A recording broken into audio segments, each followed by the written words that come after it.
Good morning.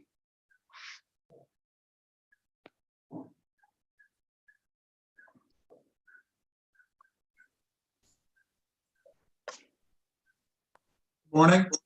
Morning. How are you? How are you doing, John? Oh, great, great. How are you all doing? Excellent. Good. Doing great. I hope you had a good Thanksgiving.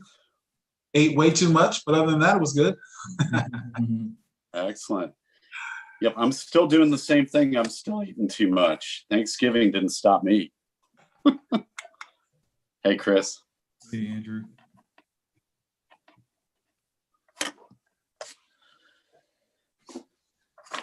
Let's see here. Did my best to lull off all my extra eating on Sunday. Good man. Excellent.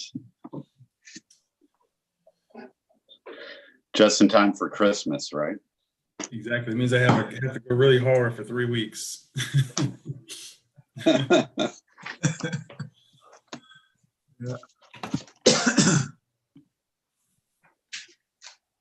Good morning, John. Good morning, Leslie. Oh, the screen Morning. is different here. There we go. Good morning. Good morning, Morning, guys. Chelsea. Morning. I see John Grinnell's on via phone, by the way. I see Oh, his okay. number. So Excellent. Chris, currently we're seeing the agenda. Yeah.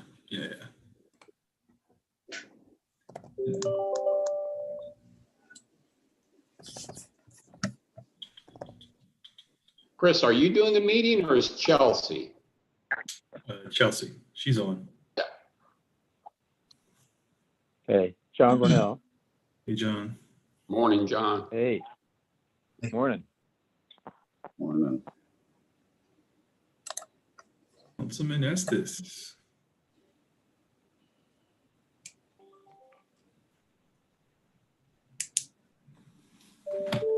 Good morning, Councilman Estes.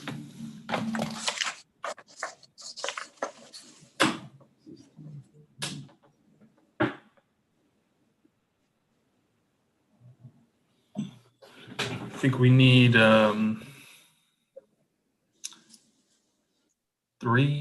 two more. I talked to Scott this morning, so I know he'll be on. And Phil Sis said he'd be on.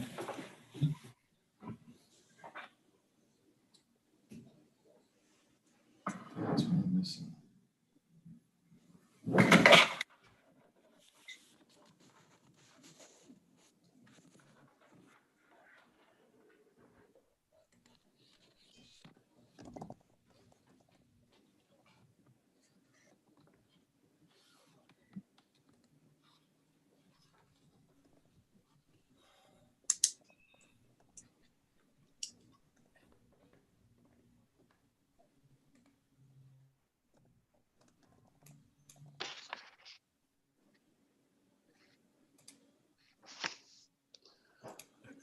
All right, I actually read the minutes, so if we get enough people, we can move on. Yeah. You may remember the meeting we held where we got 4 people, and of course we need four yes votes to act, and we misunderstood what Director member Phil Sisk said. We thought he voted yes and he voted no. So Oh yeah, I remember that. I was like, whoa, that's never happened to me before. And so we had to sort of back up and try again. That was Good I morning. think that was the most unusual. Morning. Hey. Morning.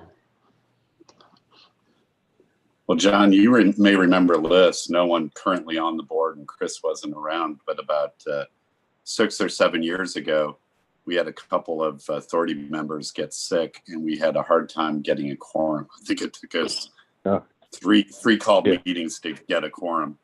Yeah. Yep. Oh yeah. Yeah. Yeah. That was nerve-wracking. Yeah. Well, it looks like we have our quorum now. Yes, Excellent. Chairman Chu, you have a quorum, so if you'd like to call the meeting to order, and I will proceed with the roll call after you call the meeting to order. Okay, well, I'd like to welcome everybody and call the December 1st special call meeting to order. Chelsea, you probably already told me you have done the roll call. Yes, I'll just let you know the members that we have on the call who will be voting Okay. today. We have yourself, Chairman Chu. We have Board Member John Williams, Board Member Kathy Smith Curry, and Board Member Phil Sisk. Okay. Well, again, welcome everybody. Chelsea, you went ahead and put, your screen should show the minutes from last meeting, but if everybody's had an opportunity to read them, I'll entertain a motion to accept the minutes.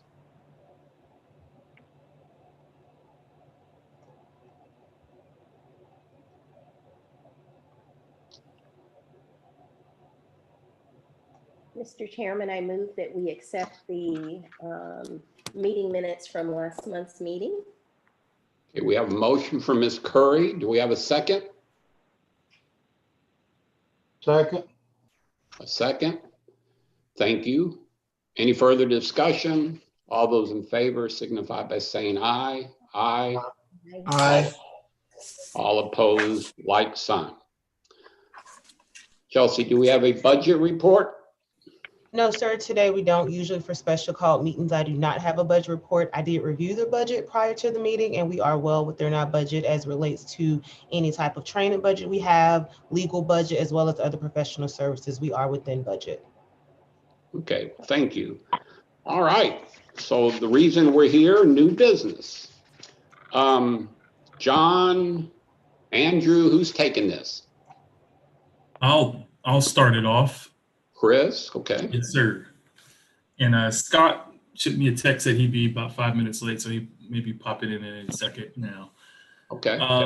So we have a number of things for consideration and adoption today. We're going to start off with the proposed revised City 2020 tax plan. I don't know why 2020 made me want to say city.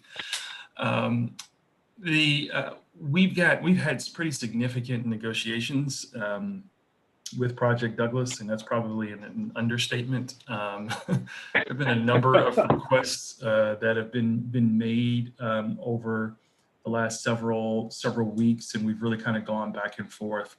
Things around the authority fee, continuations on second phases, and a host of other things. What we really wanted to do was just keep in mind, that we're trying to, we've got the city's best interest in mind, and we want to encourage investment to take place in the community. Part of what is requiring us to make some revisions to the tax plan has been, that particular project. State law allows for projects that are in process. So if you're, for a short lesson on how property is evaluated, basically whatever the valuation is on January 1, that basically is what generates your tax bill is based off of that valuation that you get in October. For these projects in process, there's different ways of evaluating that. State law allows for the valuation at a 75%, taxing at a 75% valuation on that January 1. And so our tax plan didn't accommodate that. And so we basically are modifying the tax plan to accommodate that piece. While we were going through that accommodation, we discovered some other things that needed to be modified in the plan, which centered around the average wage. So when we did the 2013 tax incentive plan and we created this point system, the point system, you would get a point based on a $15 average hourly wage, which at the time in 2013, the average wage was something around $15.40 or something like that. Well, today, the average hourly wage in Douglas County is $20.40 something cents. And so the tax plan was still showing a point for $15 an hour. And as you know, average wages fluctuate from time to time. And so let's say we have another, major recession and wages start to plummet, our average wage may fall below $20 an hour. And so the other modification that was made in the tax plan was basically to say that the point is awarded for achieving the average hourly wage from the most recent Georgia Department of Labor reporting, which will be the prior calendar year. So it allows us to be flexible, but not have to change it every year because the average wage changes. So it was just a couple of tweaks that were in the plan, and I'll turn it over to Andrew or John to go over anything else or correct anything that I said. Well, I can jump No, in I think- and say, Go ahead, John. go ahead. Jim. Well, No, I you go think the other part that is important is that the thought was, and we discussed this last time, was that we were using the tax plan, and if you really had a capital intensive project, it could score out on the tax plan at either 35 or 50 points. At 50 points, which is, I guess I would call that Google size, you got 10 years of no tax. And that wasn't thought to be a good result. And with 35 years, you got a very favorable schedule. So the thought was that follow two guidelines. Yes, start with the point system, but then follow two guidelines, which was really, first, we need to get people paying something early in the process. And second, however they come out or would have come out in the point system, we need to make sure, well, first, no 35-point schedule, no 50-point schedule, so that you end up having to pay some taxes. Second, you make sure that you get as much income as you would have under, say, the other benchmark, which is a 20-point schedule, but you get it earlier. In other words, you don't go for 3 or 4 or 5 years with zero property taxes. You immediately start paying property taxes. So that was the, if you will, intellectual framework for revamping the tax plan.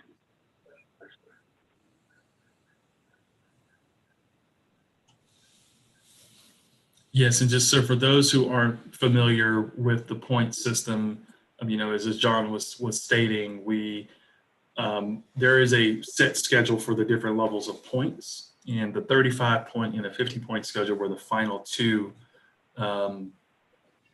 schedules on that list. And as John stated, they were 10 years of 100% or 5 years of 100%, and we removed that. We discussed that in the last meeting, but we basically kind of use it as a benchmark,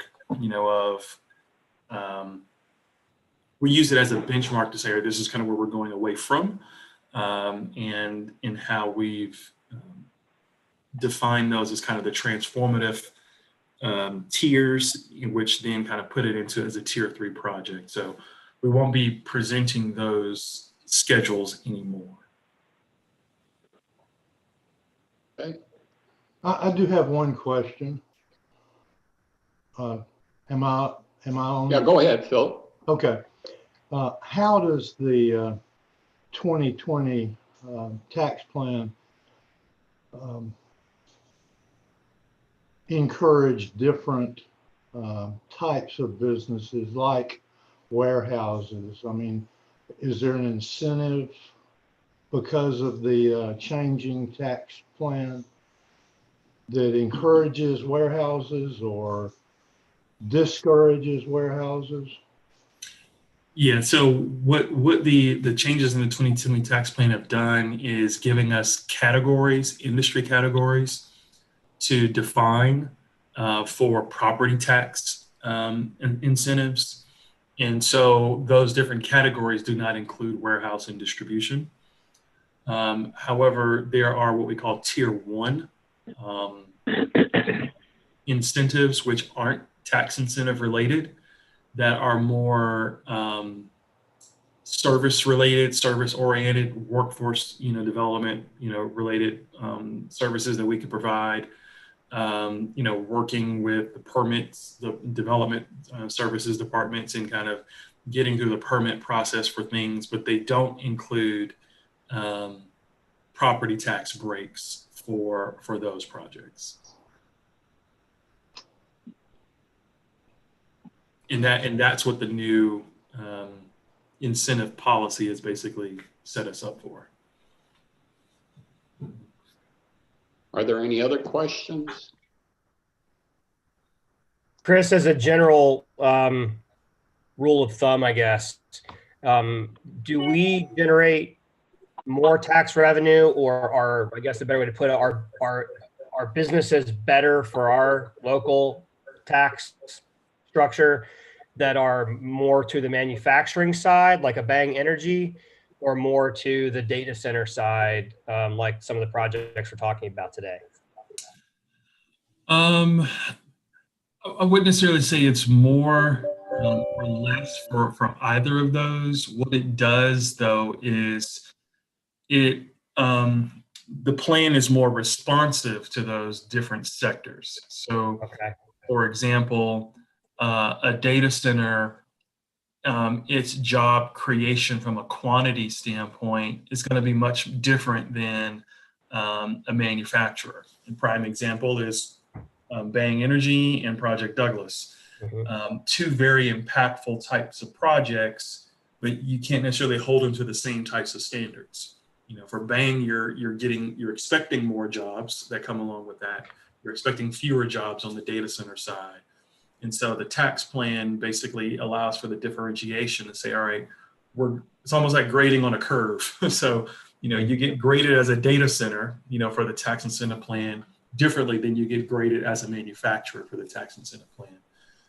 So, it provides those differences. What it does do, I would say, for the more or less, what it would say though, is for those industries that are not a part of our target sectors, it does not reward, it does not reward as well for those non-target sectors.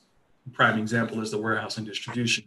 They don't necessarily qualify under that tax incentive plan because they're not part of the target sectors. Good deal. Thank you. Okay. So on your screen, on the agenda items, Chris has discussed and we've reviewed the revised city 2020 tax plan. And the first, and Andrew or John, the way I see it, we have 5 considerations, motions to vote on. We should do them separately, correct? Correct. And I think there's one more that we'll discuss toward the end that isn't on the agenda, but that we can consider new business related to a grant that's being provided to Project Crane. But we can get to that. The first resolution before the authority is to consider a resolution recommending to the mayor and city council that the city enter into a resolution adopting the revised tax plan that we just discussed. And then I would suggest, Mr. Chairman, that you vote on that, and then we'll move to the others, and between Chris and I, we can explain to you what we're doing with the other resolutions. Okay. So we will entertain a motion, as Andrew just pointed out. Do we have a motion? So moved. Second? Seconded. Who was the second from? John Williams. Oh, okay, John. All right, we have a motion and a second. Any further discussion? All those in favor say aye. Aye. Aye. There's no one opposed. Moving on. So the next resolution, you may recall it at the last meeting, we approved a resolution with respect to Project Douglas to participate in the 2020 plan. Well, we now have a revised 2020 plan, and it has necessarily resulted in a revised tax incentives agreement. So the next resolution before the authority is to adopt a resolution recommending that the city approve Project Douglas to participate in the revised 2020 tax plan, and the authority execute a revised tax incentive agreement with Project Douglas, obviously all subject to the city's approval. Those documents, by the way, have been negotiated, the TIA, and are in final form. We actually got very minimal feedback and pushback on our terms. And I think I mentioned this during our last call. Our tax incentives agreement, consistent with our plan, does contain appropriate clawback provisions should the project not meet its obligations as to jobs and investment. Okay, so we'll tag this as resolution number 2, as Andrew just pointed out. Do we have a motion to approve? So moved. We have a motion by Mr. Powers. Do we have a second? Second. Second by Mr. Sisk. All those in favor say aye. Aye. Aye. Aye. All opposed, like sign. Resolution number 3.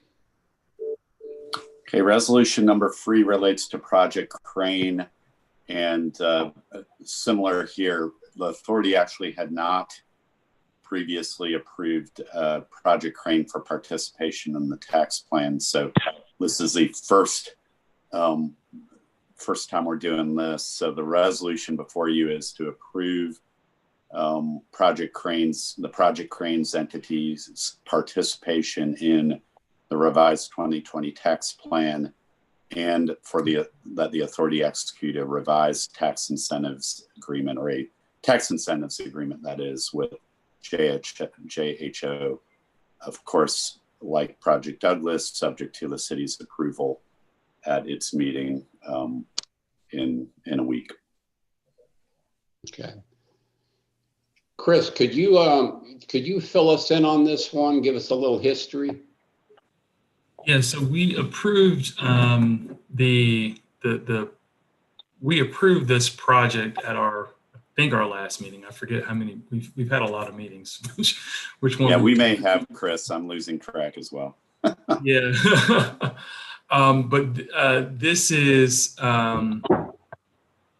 what we approved. Basically, was that this was the project that was done basically under the 2013 plan. And where we set up for Bang Energy, but where we set up to ensure that the existing investment, the existing assets would continue to be pay the normal tax at a fixed rate for the 10-year period. And then all of the new investment would be under that 2013 plan, where they had the 5 years of the exempt and then the phase in for the final 5 years. So this was what we had already approved, but because we're revising the 2020 tax plan, we basically are kind of redoing it so that it is a part of that revised plan. But this is the Bang Energy project. Yep. And just for all the facts, the commitment from the company here is 600 jobs and $259 million of investment. Mm-hmm. Okay, any other questions? So with the change to the 2020 plan, I mean, practically, are there any changes in the agreement or the terms that will affect the outcomes? There's no changes in the terms on this project. We didn't change anything from a term standpoint. The jobs remain the same, the schedules remain the same, all of that remained the same.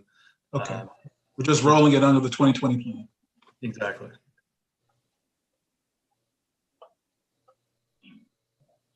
Okay, do we have a motion to adopt resolution 3?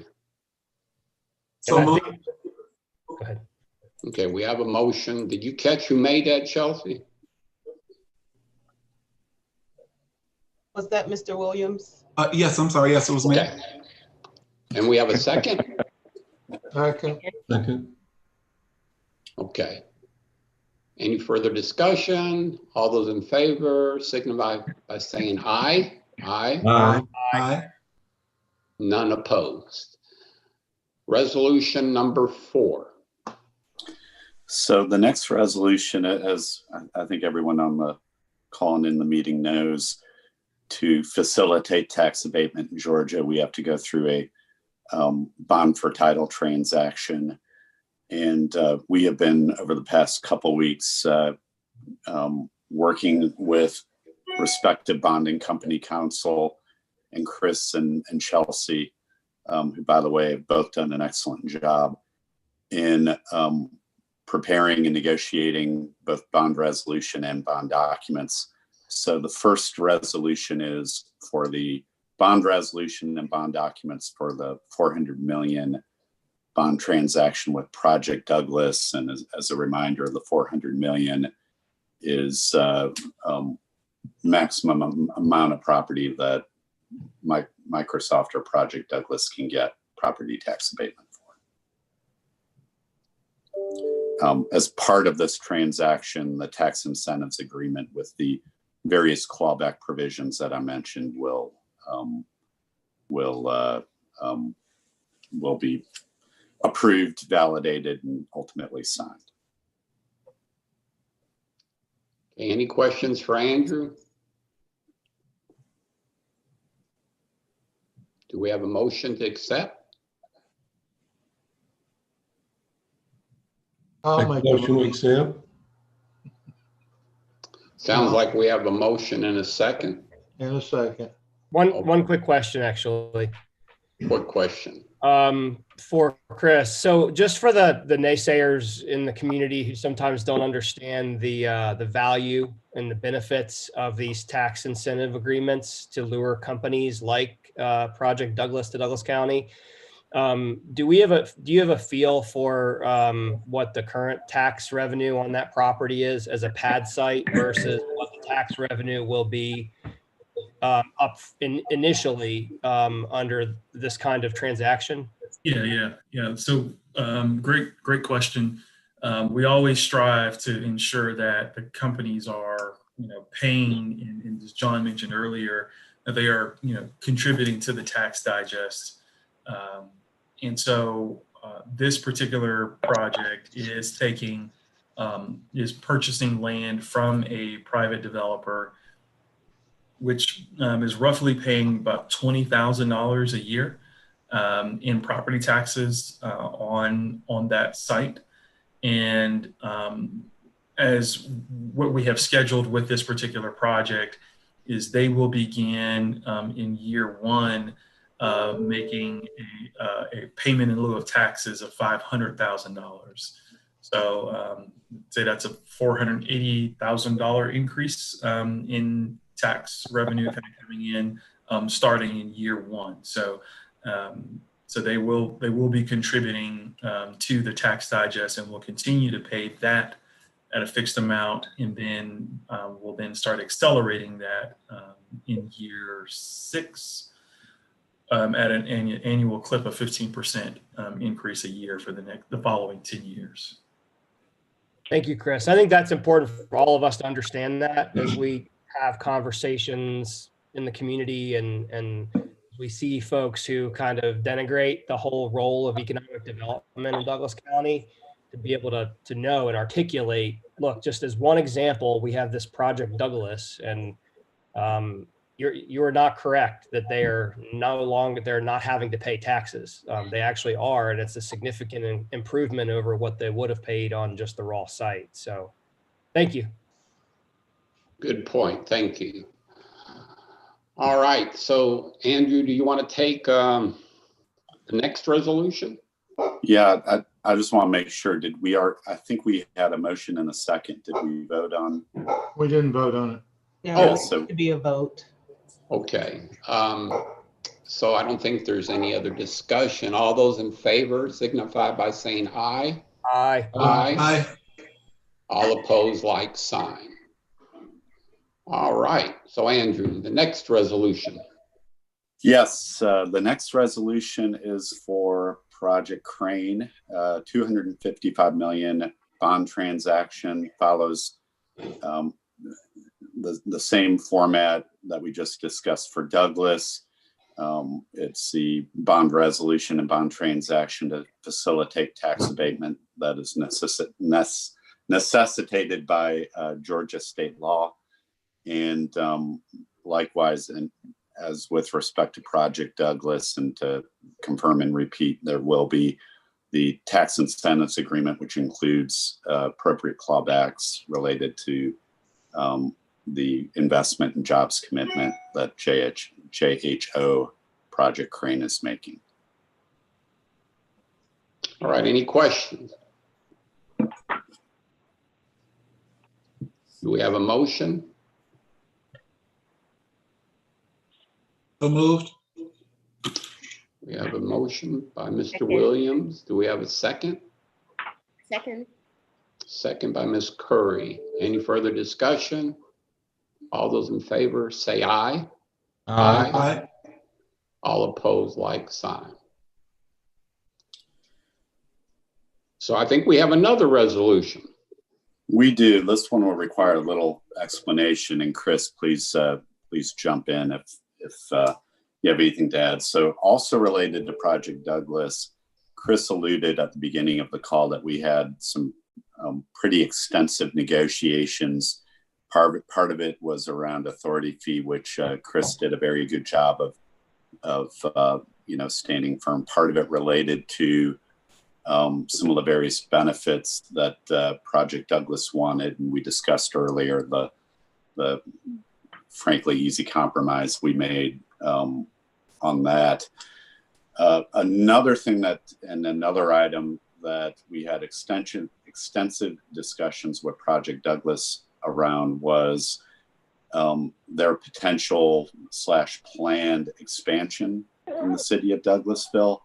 They contemplate a potential future investment of approximately $400 million. They do not yet have a timeline for that.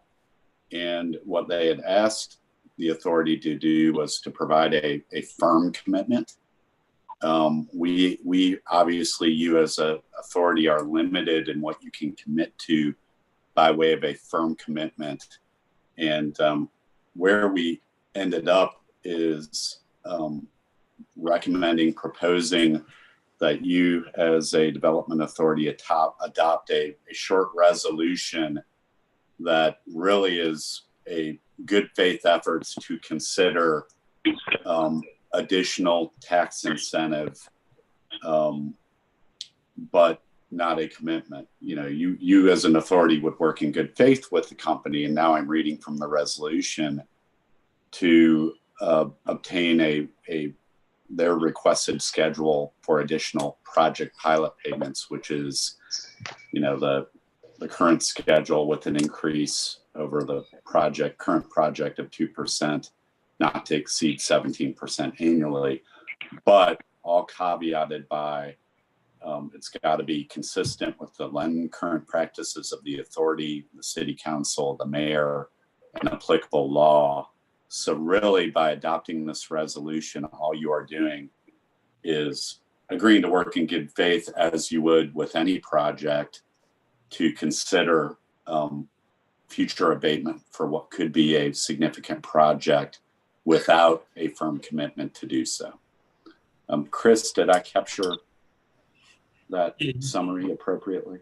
Yeah, you did. And as you may recall, this project, for this initial $400 million investment is the construction of the building and the kind of first tranche of servers to be brought into the facility. The second consideration is the additional servers brought into the building, so not a new facility. So this is for the 250,000 square foot building on a 67-acre site. Really, what this is, this resolution and encouragement is encouraging them to make that additional investment into the facility. But we also are basically saying, hey, we want you to continue to grow here and grow your footprint here in our community and grow beyond that 250,000 square foot building. This is not a commitment for those additional buildings and investments. This is more or less an encouragement to say, hey, we want you here. We want you to grow here. But any of those future footprint expansions will be completely different projects and not tied to what we have agreed to here. So this agreement is only for this 250,000 square foot building and a future phase within that building.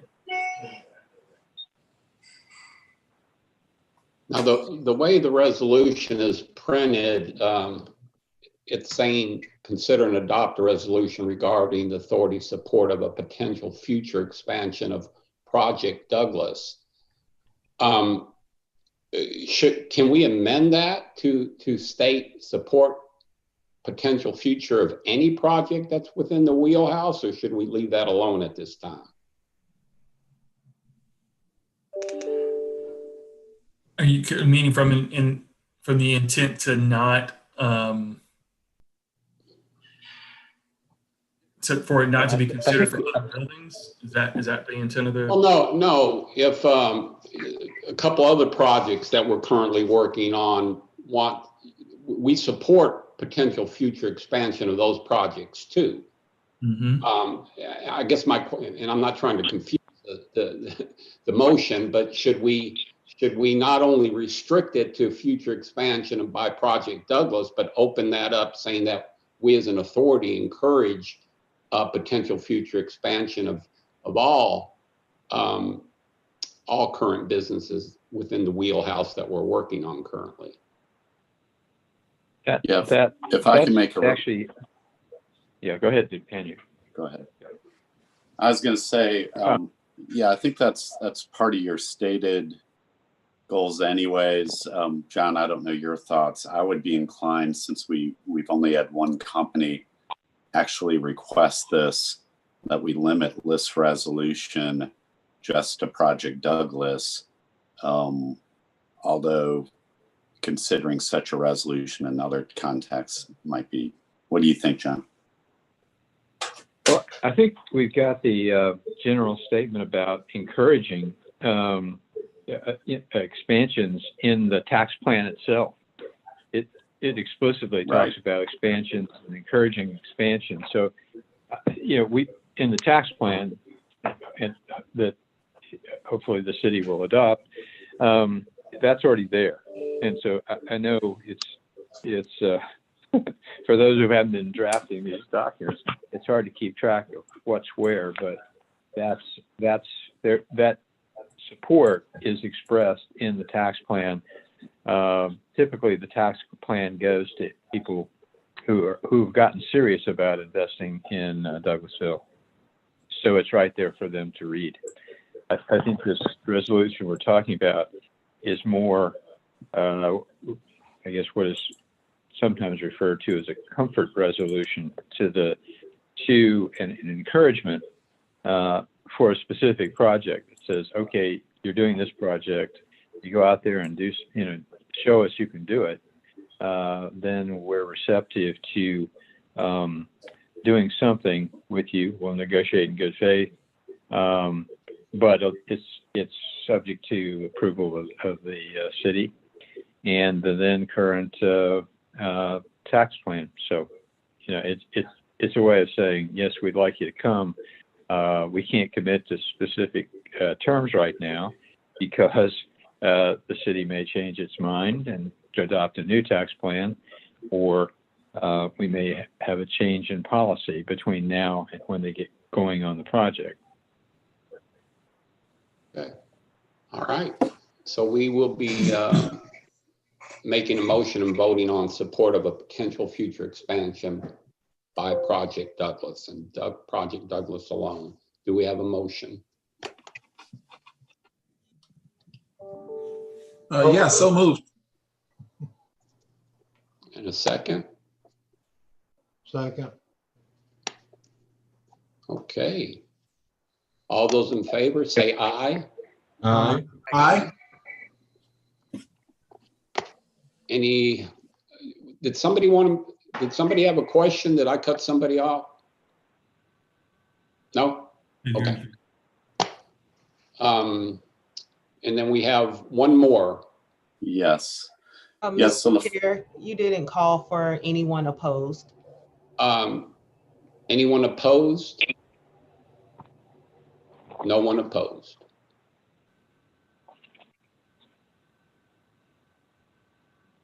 Thank you, Chelsea.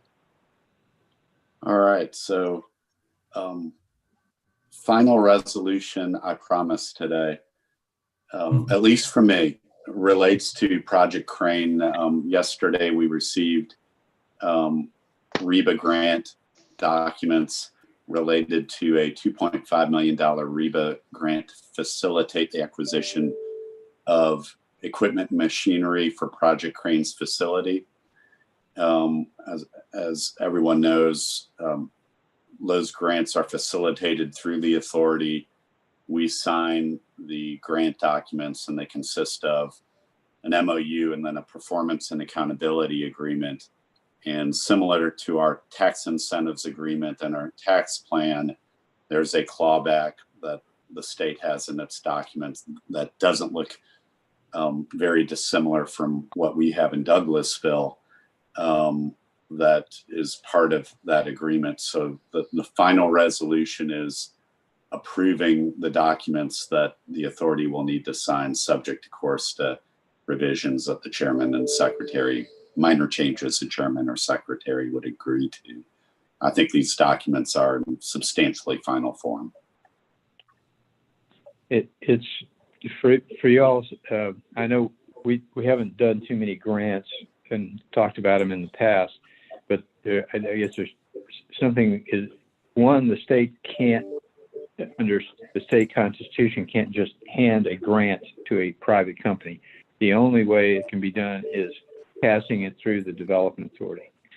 Second, in the kind of, what are the responsibilities of the development authority? Very little, and it's very clear that, let's say, the company does not perform, and therefore there's a clawback. It is very clear that the development authority has no obligation regarding the clawback. That's between the state and the company. So, we're just we, the development authority, are just a facilitator in this process. And these forms, which Andrew could tell you, are sort of, there's almost nothing to change in them. You fill in the blanks, and everybody signs up and lives happily ever after. But it's for the company to get the grant. The state has no other way of providing the grant to the company other than through the development authority. Is the providing of the grant solely dependent on our recommendation? In other words, if we don't do the recommendation, the state will not provide the grant?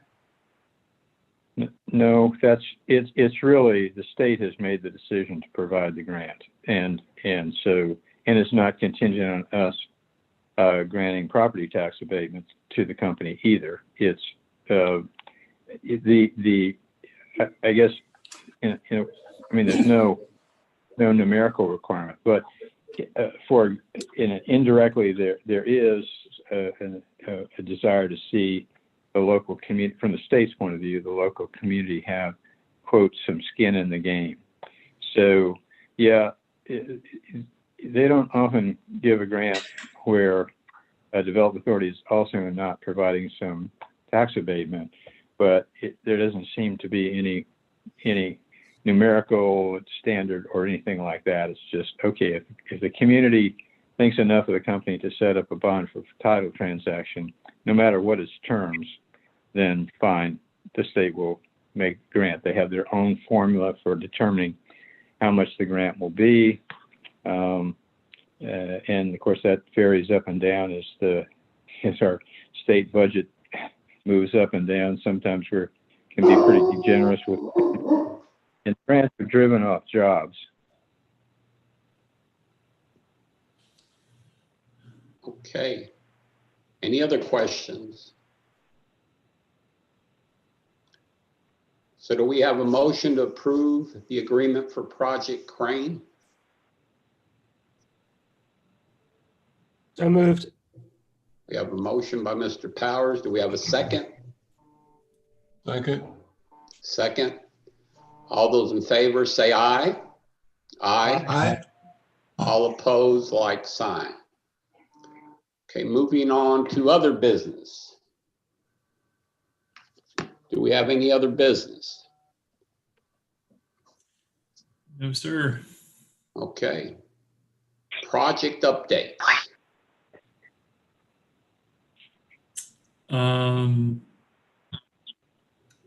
Nothing. I mean, our pipeline is still pretty good. I actually didn't prepare for project updates. Figured That's you all okay. had enough. So to go through this morning. That's okay. There's not a lot of bandwidth left after these two projects. That's right. Now on our agenda, we show our next meeting day. Are we actually meeting on December the 10th? At this Mr. point, we don't Chairman, need to. Go ahead, Chris. I was saying, at this point, we don't need to, unless Chelsea, you have. I don't have any business to bring before the board on December 10th. Okay. Does anybody have heartburn over us not meeting on December the 10th? I would say let's keep it on the calendar, and like Chelsea normally does, she can send a message out to let us know that there's no reason to meet. Yeah, I agree. I'd keep it on the agenda just because I'm a paranoid lawyer in case there would be something that we would come up with these deals that we need to discuss. We'd have something set, although I don't anticipate anything. So Chelsea, you and I can coordinate. I think once we get past the city council meeting, we'll be in good shape though. Chelsea, when is the city council meeting where they'll review and consider our resolutions? They will review the resolution on December 3rd, which is Thursday, and then the vote to approve, I think it's 4 items, will be on December 7th. Okay. All And right. Chelsea, since there's such a volume of business coming from our group to council, should we have a representative at these meetings in case there's any questions, or do you think that's not necessary?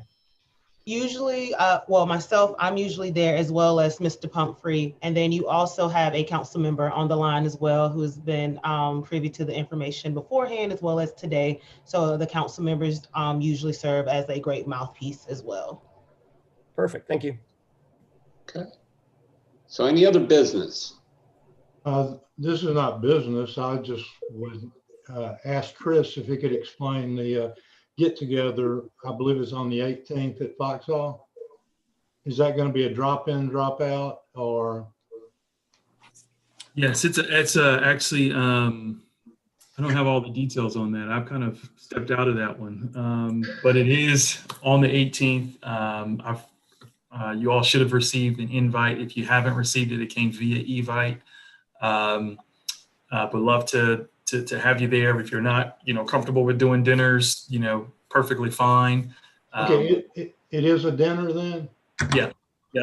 So we would need to be there at 6. Yes. Okay. But I'll get that confirmation back out to you. Thank you. Mm-hmm. Okay. Anything else? Sorry, I logged in late. Oh, okay. You just didn't log in, did you? I did, and about 15 minutes into the meeting here. So old computer, it takes a lot to warm it up. So since you logged in late, you can make a motion that we adjourn. He's also still using that dial-up. Motion to adjourn. The rotary dial. Okay, we have a motion to adjourn. Do we have a second? Second. Okay, well, if we do not meet on December the 10th, hopefully we'll see everybody the 18th. And with that being said, thank you and have a good day. Thanks, everyone. Thanks all. See ya. Bye-bye. Bye now. Bye. Yo, Bye-bye. bye-bye. Bye-bye.